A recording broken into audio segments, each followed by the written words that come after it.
Good morning golf fans and welcome again to the MGC in Morriston. On today's programme we have a full roundup of last week's Winter League results, in-depth interviews with Darrell Bray and Matthew Hollis, plus hair dye.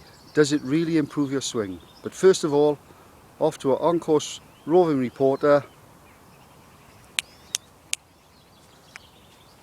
Good morning, Cardi Farmer here, country file correspondent from Cum Dingley Flip Flop. Now I'm here this morning to give your course report to you. Having mastered the language of England, I've been described as a sure bet compared to that damn idiot you had last time.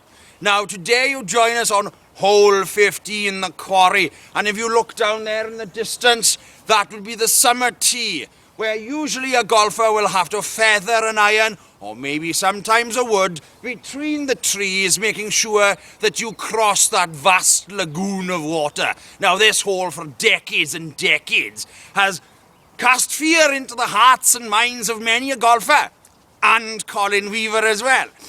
But we don't play from that tee in the winter. Now if we look over to this side of the course, we can see possibly behind those huge trees the yellow box for the winter. It's like a pimple ready to be squeezed, all gooey and pussy. Oh, I digress, I'm sorry. Now from there it looks rather a ninnock, a hole that's not too hard, but believe me, it's a lot harder than it looks. We've got those massive trees there, all 975 feet of them. At this time of year, they're very tall and they're very thin on top. Isn't that right, Streaky? Now then, let's think about this hole. There are a couple of ways of playing it. You can't go under it, but you can go over it. Mike Watts, you occasionally go through it, my boy.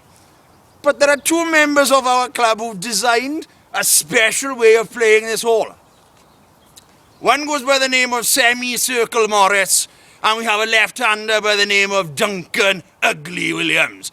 They have designed a shot that goes around the trees. Oh yes, this shot can only be described as a power fade snap slice. Now if you use this shot, take plenty of club. Timber is definitely needed because you will lose a lot of distance. Now the green this morning, well, it's rock hard. The wind, there's not much of it, but believe me, the temperature is so cold, it's even gonna give a polar bear's gentleman vegetables a run for their money. Well, that's my course report for the morning. I've got to go and get some of my friends and round them up. Barbara, where are you? Barbara? Barbara? Where are you, Barbara? Barbara?